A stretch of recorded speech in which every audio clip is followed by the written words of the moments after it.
Amigo y amiga que me escuchas, te damos la bienvenida nuevamente a Púlpito Reformado. Te habla el reverendo Carlos Cruz Moya y te invitamos a que te quedes con nosotros en la próxima hora para que escuches palabra de Dios. En esta hermosa noche vamos a tener el tema el antinomianismo. Está con nosotros, conmigo, el anciano Ángel Carrasquillo.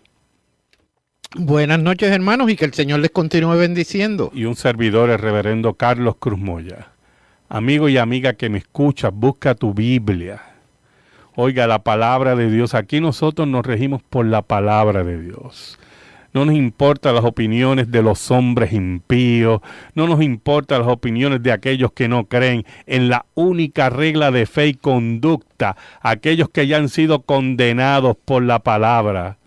Los enemigos de la Biblia. Los saludamos desde este micrófono y le decimos que sus días están contados. Busca tu Biblia, la palabra de Dios, la única regla de fe y conducta, y buscamos Romanos, la epístola del apóstol Pablo a Romanos, capítulo 6, versículos del 1 al 4. Romanos, capítulo 6, versículos del 1 al 4. Dice así la palabra del Señor. ¿Qué pues diremos? ¿Perseveraremos en el pecado para que la gracia abunde? En ninguna manera, porque los que hemos muerto al pecado, ¿cómo viviremos aún en él? ¿O no sabéis que todos los que hemos sido bautizados en Cristo Jesús, hemos sido bautizados en su muerte? Porque somos sepultados juntamente con él para muerte por el bautismo, a fin de que como Cristo resucitó de los muertos por la gloria del Padre, así también nosotros andemos en vida nueva. Amén. Lo primero, ¿verdad?, que debemos definir, y porque me imagino que varios hermanos deben preguntarse qué es eso de antinomianismo. Es un tema muy recurrente en teología sistemática y en la vida de los creyentes. La palabra antinomianismo viene del griego, la primera anti, en contra de, y nomos, ley, en contra de la ley.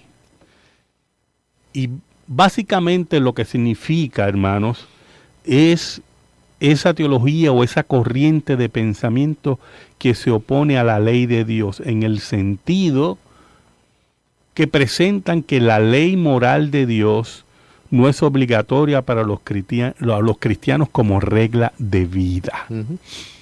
Aquellos, por eso llaman antinomianos, antiley. Y cuando hablamos de la ley, hablamos de la ley moral de Dios, los 10 mandamientos.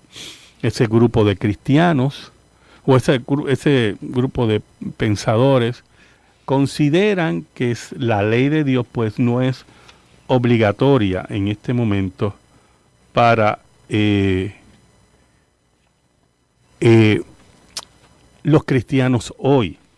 Y mire, históricamente, ¿verdad?, quien se identifica que empezó esta idea fue Juan Agrícola, y Juan Agrícola fue un ayudante de Martín Lutero, un teólogo que estuvo con Martín Lutero, pero que posteriormente se separan porque Juan Agrícola, ¿verdad?, decía que la ley moral de Dios establecida por Moisés no era una exigencia para el creyente, no era una exigencia para guardar, ¿verdad?, la ley moral de Dios. Los 10 mandamientos específicamente, o sea, siendo los 10 mandamientos la regla de oro, vamos a ponerlo en ese sentido, pues él decía que no se le debía exigir al cristiano seguir ese tipo de condición para mantenerse en el proceso de salvación. Sobre todo de santificación. De santificación, ¿verdad? Sí, exacto. Claro, porque la salvación ya está segura por la justificación, por la fe. Eso fue una controversia que se dio en la Reforma, hermanos. Y algunos comentaban, veían la ley, como dije anteriormente, como una cosa contraria. Se dio también dentro de grupos anabautistas.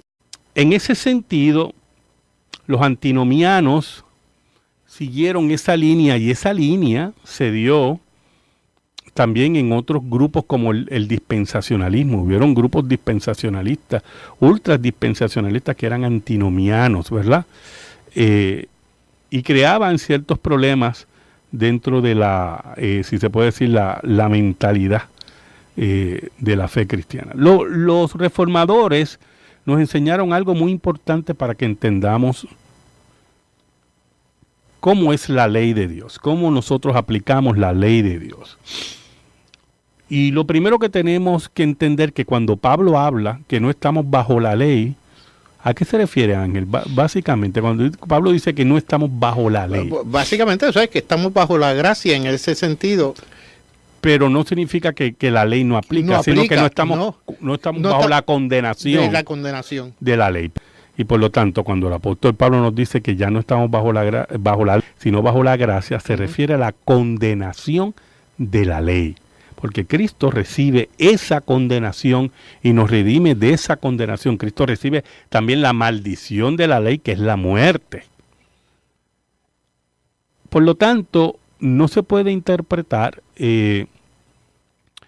no estar bajo la ley como que no hay una responsabilidad con el carácter de Dios, con la ley de Dios, porque la ley de Dios es el carácter de Dios. También tenemos que tener claro que cuando Pablo habla de la ley, no está haciendo diferencia entre la ley ceremonial y la ley moral. ¿Oyó? Que es otro engaño que podemos ver por ahí. Cuando Pablo habla de la ley, habla la ley como una unidad.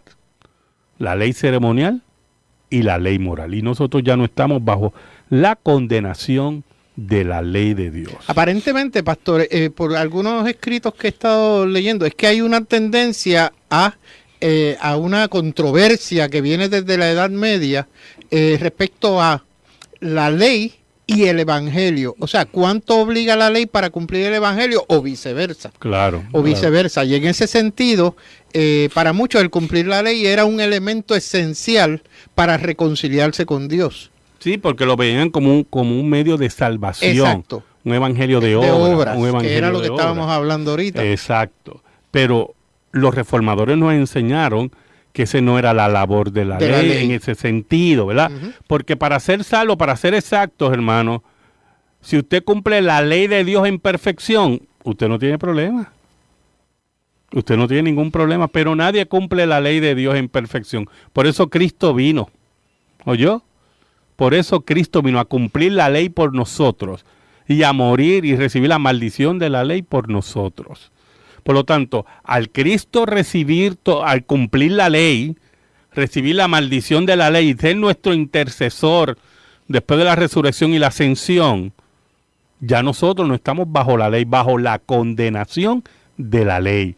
Pero eso no significa que descartamos la ley. ¿Por qué? Porque la ley es el carácter de Dios. Estoy hablando aquí ahora de la ley moral. Es el carácter de Dios y es la forma de vida que Dios quiere que nosotros vivamos. Por eso los reformadores hablaron de los 3 usos de la ley. Y esto es muy importante que lo tengamos presente. El primer uso de la ley de Dios era un uso político. Ellos creían, los reformadores, y así es, que la ejecución de la ley de Dios por el magistrado civil era necesaria para restringir y legitimar la conducta de los impíos. Mediante la ley de Dios, en el primer uso, los magistrados civiles, el gobierno, restringe al impío. Mediante la ley de Dios le dice al impío lo que tiene que hacer y lo que tiene que cumplir. Y si hay algún castigo, se lo aplicaría en esa violación. Exacto, el magistrado aplica. Ese es el primer uso de la ley. Por eso es que la ley de Dios no puede ser extirpada de los gobiernos. Los gobiernos intentan extirpar la ley de Dios. Los impíos humanistas y liberales intentan, extirpar la ley de Dios, pero no se puede gobernar sin la ley de Dios. Porque viene el caos. Ahí tenemos los ejemplos de la Revolución Francesa, tenemos los ejemplos de la Revolución Bolchevique, tenemos los graves problemas que hay en Latinoamérica, ahora mismo en Venezuela, porque la ley de Dios ha sido extirpada. Ha sido extirpada. Y vemos personas que quieren hacer lo que le da la gana con el pueblo. porque el primer uso de la ley ha sido ¿qué? Destruido, ha sido extirpado. Pero la ley de Dios está ahí para que los magistrados hagan respetar, que los impíos respeten el orden que está establecido. Los otros días yo estaba hablando con una persona de una iglesia que me dijo, mira, el Antiguo Testamento ya no aplica, o sea, ahora es el Nuevo Testamento por la gracia de Dios. Y yo le digo, entonces ya podemos robar y podemos matar y podemos hacer todas las cosas que decía el Antiguo Testamento en los 10 mandamientos, porque los 10 mandamientos están en el Antiguo Testamento. Exacto. ¿Y qué te ¿Cómo dijo? entonces bregamos con eso? No, porque es que mi pastor, ojo. Oh, pero ¿cómo que su pastor? Aparentemente están enseñando eso. No. Y que no conocen los 3 usos de la ley. Exacto. Claro. Mire, el segundo uso, ya el primer uso es político, ¿verdad? Los magistrados para ejercer el gobierno contra los impíos, restringir a los impíos. Uh-huh. El segundo uso de la ley es lo que se llama el uso pedagógico de la ley, por el cual se convence de pecado y se crea una necesidad espiritual en el pecador. La ley sirve como ayo para llevarlos a Cristo. ¿En qué sentido queremos decir con eso? Pues mire, que cuando la ley nos lleva a Cristo es porque nos damos cuenta que no podemos cumplir la ley. Y crea en nosotros esa carga de arrepentimiento porque somos ¿qué? Enemigos de Dios. Uh-huh. Esa necesidad espiritual por el Espíritu Santo, utilizando la palabra de Dios, que es la ley de Dios. Y nos lleva a Cristo como ayo, ¿verdad? Como maestro, diciendo, mira, aquí no hay salida, pero Cristo es la salida. Cristo es la salida. Por eso es que la ley se convierte en su segundo uso, un uso pedagógico de la ley, ¿verdad? Oiga, es enseñarle, o sea, si no hay ley, usted no sabe que está haciendo algo malo, porque no está consciente. Cuando viene la ley, usted crea conciencia de que lo que estaba haciendo era malo, o estaba mal hecho con respecto al carácter de Dios. Y en ese sentido, hay una diferencia marcada, una gran diferencia, hermano. El tercer uso de la ley es el que nos interesa en esta noche, ¿verdad? Que fue identificado por los reformadores. Era el uso didáctico, también se llama, ¿verdad? Que por medio de la ley nos suple una regla de vida para los creyentes. Mire, Calvino escribió lo siguiente: la ley pues es para ellos un excelente instrumento con el cual cada día pueden aprender a conocer mucho mejor cuál es la voluntad de Dios que tanto anhela conocer. Y en ese sentido, el tercer uso de la ley está presente en cada creyente. Cuando el apóstol Pablo dice en los versículos que hemos leído al principio, hermano, Romanos 6, del 1 al 4, ¿por qué Pablo introduce este conversatorio en Romanos 6? Porque mire, él ha estado en toda la carta hablando de la justificación por la fe y hablando de la incapacidad del hombre para salvarse, ¿verdad? Y para cumplir la ley. Muy bien, para cumplir la ley. Cuando llega el capítulo 6, ¿verdad? En la división que se ha hecho, ya Pablo ha estado hablando de la incapacidad del hombre, ha estado hablando de la justificación por la fe, ha hablado que ya no tenemos la condenación de la ley, que ya no estamos bajo la ley en condenación, que Cristo es nuestro Salvador, que Cristo es nuestro sustituto, que Cristo es el segundo Adán. Entonces cualquiera puede pensar, pues entonces, si ya yo estoy libre de la ley, puedo hacer lo que me dé la gana. Entonces Pablo introduce este discurso, dice, ¿qué pues diremos? ¿Perseveraremos en el pecado para que la gracia abunde? En ninguna manera. En ninguna manera, porque lo que hemos muerto al pecado, ¿cómo viviremos aún en él? ¿Y qué significa eso? El apóstol Pablo nos está diciendo que después de la justificación, que es un acto forense en el cual Dios nos declaró justos. No nos hizo justos porque usted sigue siendo un pecador, pero nos declaró justos por los méritos de Cristo. Entonces ahora viene un proceso de santificación que no, escuche bien, que no nos salva porque ya Cristo nos salvó, pero sí que nos va construyendo que a la estatura del varón perfecto, que es Cristo. Porque es un proceso de santificación que va a terminar o con la muerte o con la segunda venida de Cristo. La santificación no nos salva. No podemos mezclar la santificación con la justificación. Eso es lo que hacía Roma. Eso es lo que hace la nueva perspectiva de Pablo, que mezcla la santificación con la justificación. No, nada de eso. La santificación es el resultado de la justificación para que crezcamos en la fe que una vez fue dada a los santos. Pero algunos interpretaron la gracia como una forma de vida ligera, licenciosa, porque ya Cristo murió por nosotros, ya Cristo llevó nuestros pecados y nosotros podemos hacer lo que nos dé la gana. Pablo dice, no. Y el que lo haga está equivocado, pero no solamente equivocado. Vamos a ver más adelante en la próxima parte de nuestro programa que hay una condenación más profunda para esas personas que toman la gracia de Dios con libertinaje, como una forma de vida licenciosa. Hay unas declaraciones fuertes en la Escritura de esas personas, como viéndolas como personas que no han conocido a Dios. Los antinomianos. Vamos a pasar a la noticia religiosa con el hermano Ángel Carrasquillo. Oficialmente, Estados Unidos anula financiación pública de Obama a centros abortistas. La decisión del Congreso firmada por Trump permitirá a cada estado decidir subvencionar o no con dinero público las clínicas que realizan abortos. Reacción de apoyo de evangélicos de Estados Unidos, como una reacción de apoyo de los evangélicos en Estados Unidos. El presidente de Estados Unidos, Donald Trump, promulgó este jueves una ley que deroga una medida de su predecesor Barack Obama que protegía la financiación pública a las clínicas que practican aborto. El Congreso de mayoría republicana anuló esta legislación hace 2 semanas, provocando el enfado de los demócratas y de las numerosas asociaciones que defienden el aborto. La Cámara de Representantes aprobó el texto en febrero. Aunque en Estados Unidos los fondos públicos no pueden subvencionar directamente los abortos, las clínicas como la famosa y polémica Red Planned Parenthood que ofrecen este procedimiento pueden recibir financiación de forma indirecta, pidiendo subvenciones para otro tipo de servicios como estudios y diagnósticos o métodos de contracepción. La decisión del Congreso permitirá ahora a todos los estados prohibir el traspaso de dinero público a cualquier clínica que interrumpa embarazos. A diferencia de otras ocasiones en las que ha promulgado decretos ante las cámaras, Trump prefirió firmar la ley a puerta cerrada.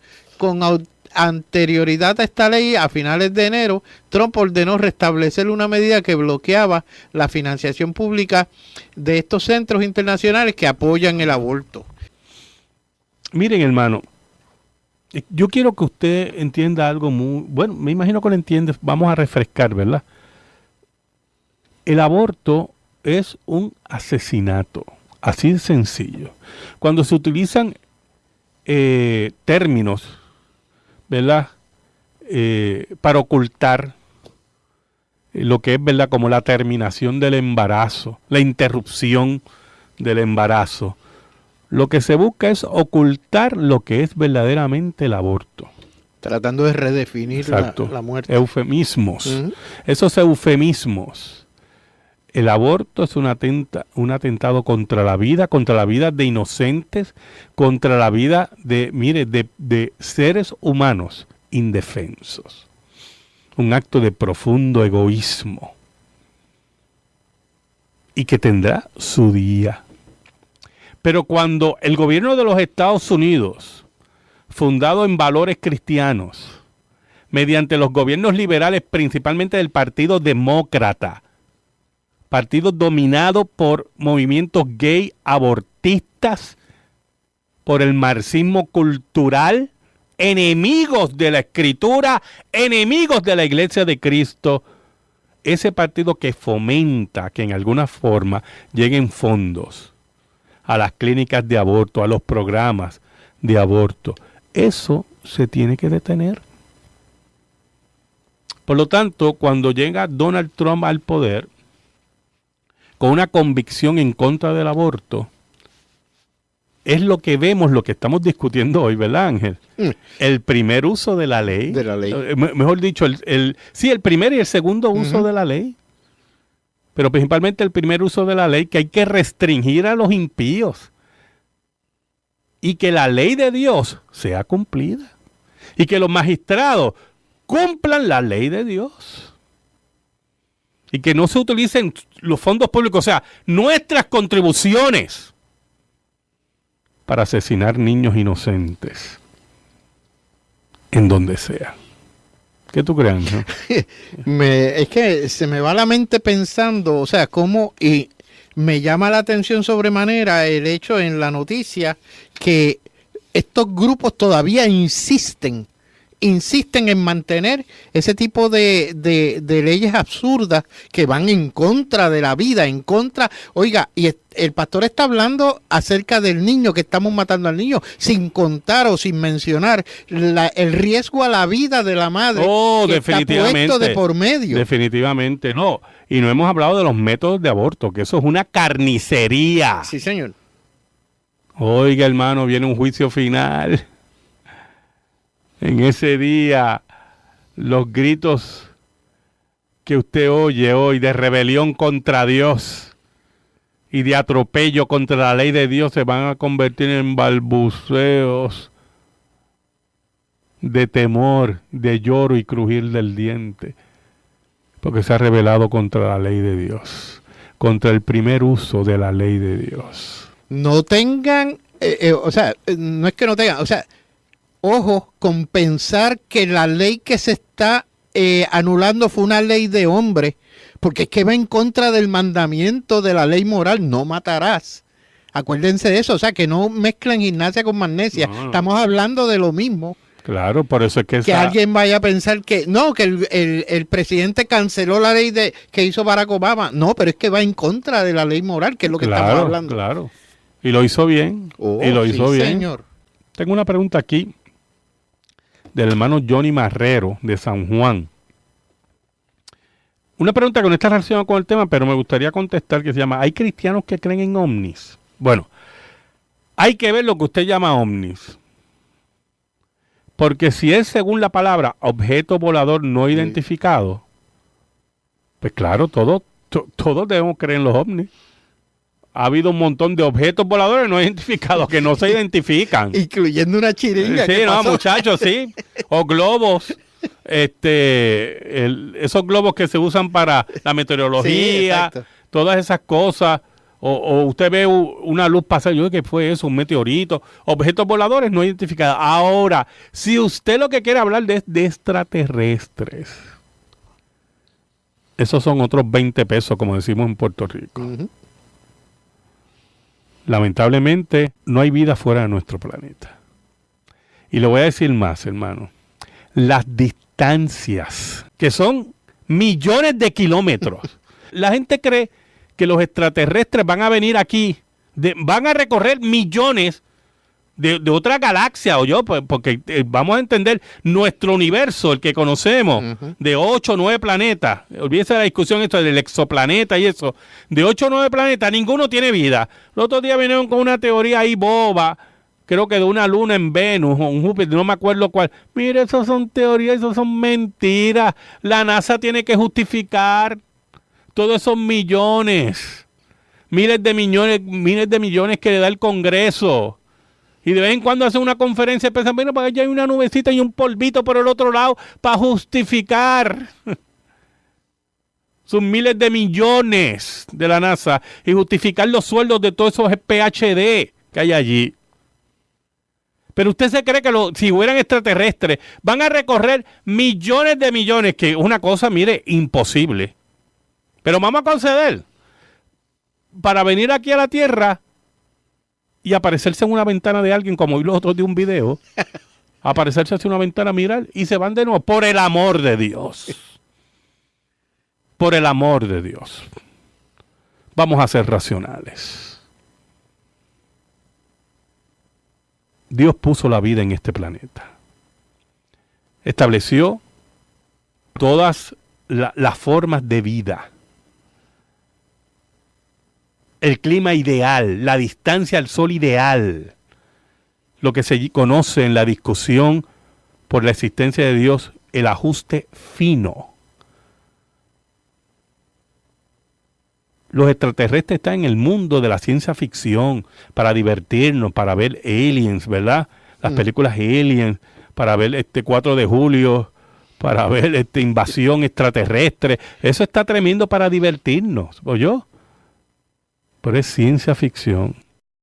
Bueno, siguiendo con el tema, hermano, el apóstol Pablo nos dice en el versículo 2 del capítulo 6 de Romanos, hablando de que si podemos vivir en una vida licenciosa porque la gracia, estamos bajo la gracia, él dice en ninguna manera, porque lo que hemos muerto al pecado, ¿cómo viviremos aún en él?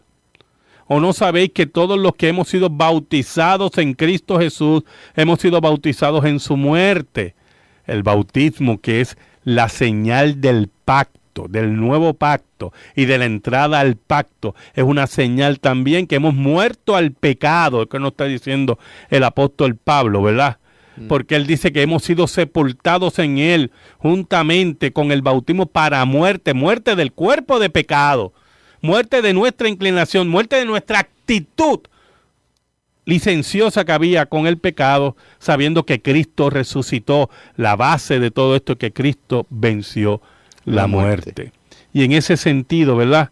Nosotros tenemos que entender todo el tiempo, que nuestra vida está escondida en Cristo. Como dice el apóstol, ya no vivo yo, mas vive Cristo en mí. Ahora, ¿por qué también el apóstol Pablo nos habla en esta forma? Porque en los tiempos del apóstol Pablo y en nuestros tiempos, y también en la reforma del siglo XVI, surgieron los antinomianos, los antiley.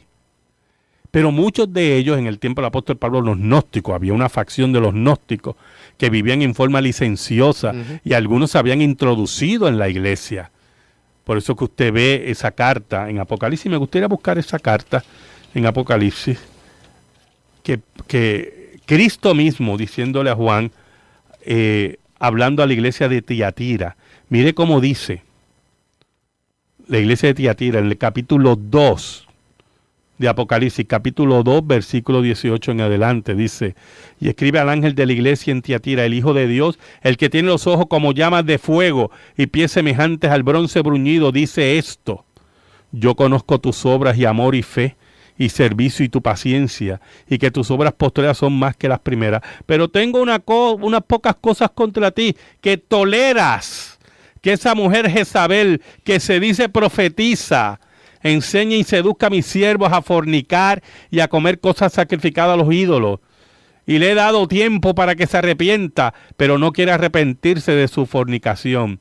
He aquí yo la arrojo en cama y en gran tribulación a los que con ella adulteran, si no se arrepienten de las obras de ella. Eran personas introducidas en la iglesia con vidas licenciosas, agarrándose de la gracia de Dios, basándose en la gracia de Dios para abusar de la misma. Por eso que usted ve en la epístola de Judas, y este versículo es muy importante, el que voy a leer ahora, Judas, el versículo 4. Mire cómo dice: porque algunos hombres han entrado encubiertamente, los que desde antes habían sido destinados para esta condenación. O sea, hombres réprobos, hombres rechazados por Dios en su decreto, reprobados por Dios. Dentro de la iglesia. Que estaban dentro de la iglesia. Dice que habían entrado encubiertamente. Dice, hombres impíos que convierten en libertinaje la gracia de nuestro Dios y niegan a Dios el único soberano y a nuestro Señor Jesucristo. Hombres impíos que convierten en libertinaje la gracia de Dios. Que convierten, y esto es muy importante, que convierten la predicación en una charada, en una poca vergüenza. Y esas son las cosas que nosotros tenemos que tener claro. Bien claro, hermano. Bien claro. Que la gracia de Dios no es la gracia barata. Que la gracia de Dios es para vivirla conforme a la ley y el carácter de Dios. Que la gracia de Dios no puede ser atentada y tomada como excusa para pecados licenciosos, para pecados escandalosos. Que si nuestra actitud hacia el pecado no ha cambiado, es que no hemos sido regenerados. Porque regeneración significa metanoía, metanoia, como dicen otros, cambio de pensamiento, dice la Biblia. Nuestro pensamiento debe haber sido cambiado por la gracia de Dios,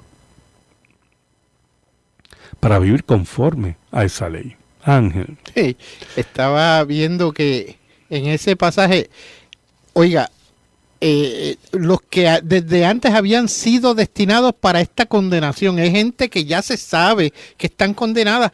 Obviamente, quizás nosotros no lo sabemos, pero una señal, cuando usted ve que alguien empieza a hablar y a tratar de dominar una doctrina o cambiar la doctrina dentro de su iglesia por algo que él entiende que es correcto, y la palabra, alejándose de la palabra, oiga, tenga cuidado, usted puede leer, usted sabe lo que está pasando.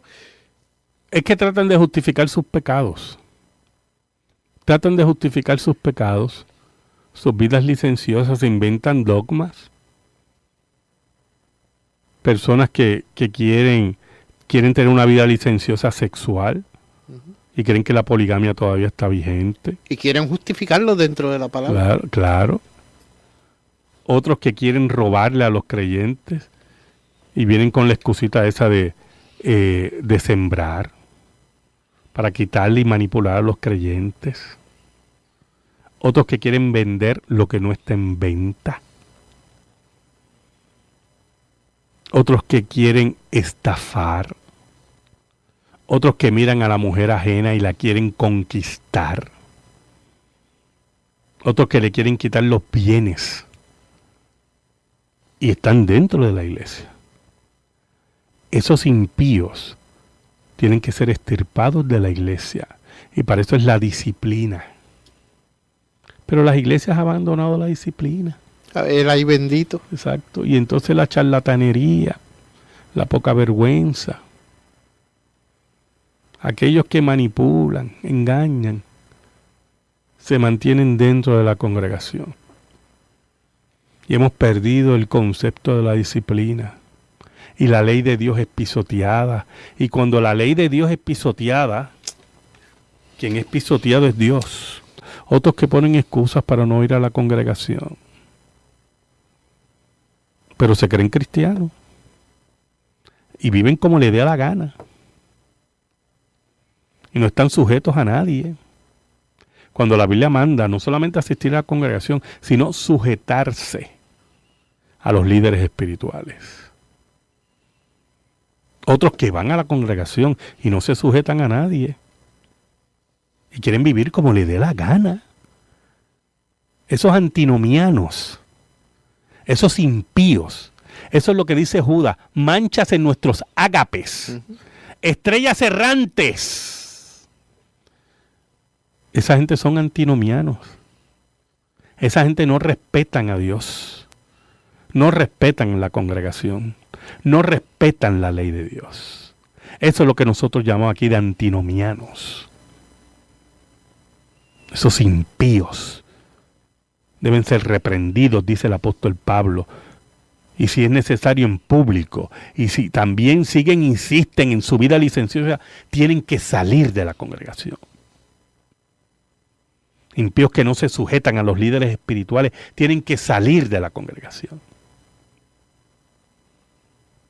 Así de sencillo es esto, hermano. Y así de difícil es esto. Eso se llama disciplina y es lo que muchas iglesias hoy en día no quieren aplicar. La disciplina eclesiástica tiene, la Biblia es clara, tiene un procedimiento. Mateo 18 en adelante. O sea, ahí dice cómo se va a juzgar a estas personas. Oiga, y yo he conocido gente que insisten en esa conducta deshonesta pero Ángel, o alejada. Tantas iglesias que hay en Puerto Rico. Sí. Y al mismo tiempo, si usted no quiere pertenecer a una iglesia, ¿por qué usted quiere identificarse como creyente, como cristiano? Si usted no obedece a la iglesia de Cristo. Cuando Pablo perseguía a la iglesia, Jesús lo tira al suelo y le dice, y le pregunta, ¿por qué me persigues? Dice, ¿quién eres, Señor? Yo soy Jesús, a quien tú persigues. Y él estaba persiguiendo a la iglesia.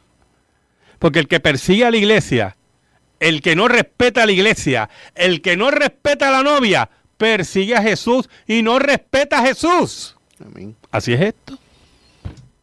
Mire qué sencillo es esto. Esto no hay que complicar la vida, hermano. Así que te invitamos en esta noche a que vivas una vida conforme a la ley de Dios, para su gloria. Porque vivimos para la gloria de Dios, no para ser salvos, sino porque somos salvos. Escríbenos. Púlpito Reformado, P.O. Box 363864, San Juan, Puerto Rico 00936. Púlpito Reformado, P.O. Box 363864, San Juan, Puerto Rico 00936. Si te interesa que este programa de radio se mantenga en el aire, puedes enviar tu ofrenda a nombre de la Iglesia Presbiteriana Reformada a la misma dirección. Púlpito Reformado, P.O. Box 363864, San Juan, Puerto Rico 00936. Que en esta hora el Señor bendiga tu vida, bendiga tu hogar, bendiga tu trabajo, bendiga tus hijos, y que la paz de Cristo, que sobrepuja todo entendimiento, en esta hora esté sobre ti y los tuyos. Que el Señor bendiga tu vida, que el Señor bendiga tu hogar. Dios te bendiga ricamente para la gloria de Dios. Amén. Buenas noches.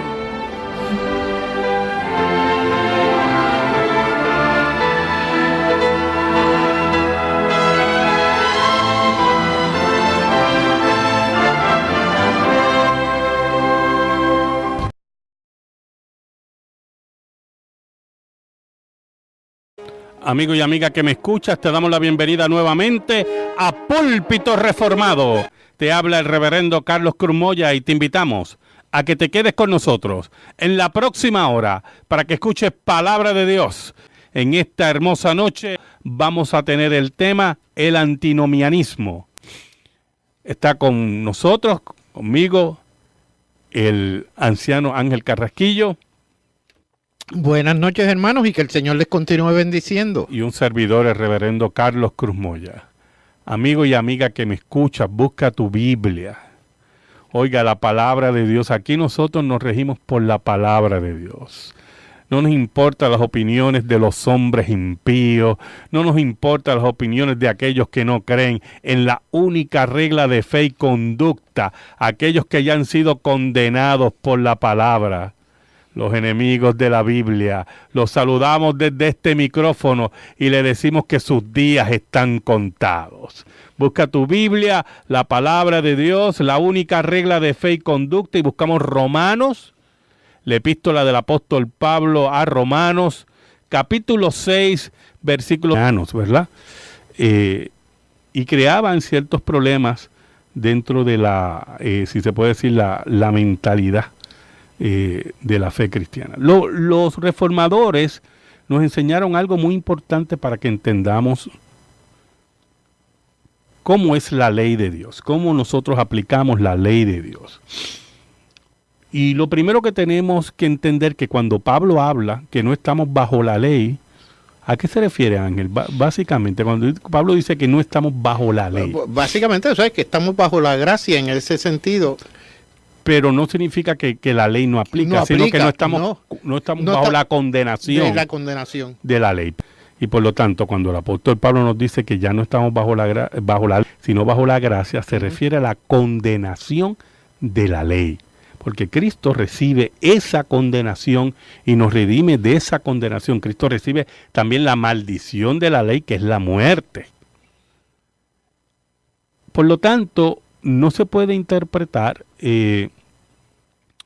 no estar bajo la ley como que no hay una responsabilidad con el carácter de Dios. Del 1 al 4, Romanos capítulo 6, versículos del 1 al 4. Dice así la palabra del Señor, que pues diremos, ¿Perseveraremos en el pecado para que la gracia abunde? En ninguna manera, porque los que hemos muerto al pecado, ¿cómo viviremos aún en él? ¿O no sabéis que todos los que hemos sido bautizados en Cristo Jesús, hemos sido bautizados en su muerte? Porque somos sepultados juntamente con él para muerte por el bautismo, a fin de que como Cristo resucitó de los muertos por la gloria del Padre, así también nosotros andemos en vida nueva. Amén. Lo primero, ¿verdad?, que debemos definir, y porque me imagino que varios hermanos deben preguntarse qué es eso de antinomianismo. Es un tema muy recurrente en teología sistemática y en la vida de los creyentes. La palabra antinomianismo viene del griego, la primera anti, en contra de, y nomos, ley, en contra de la ley. Y básicamente lo que significa, hermanos, es esa teología o esa corriente de pensamiento que se opone a la ley de Dios, en el sentido que presentan que la ley moral de Dios no es obligatoria para los cristianos como regla de vida. Aquellos, por eso llaman antinomianos, antiley. Y cuando hablamos de la ley, hablamos de la ley moral de Dios, los 10 mandamientos.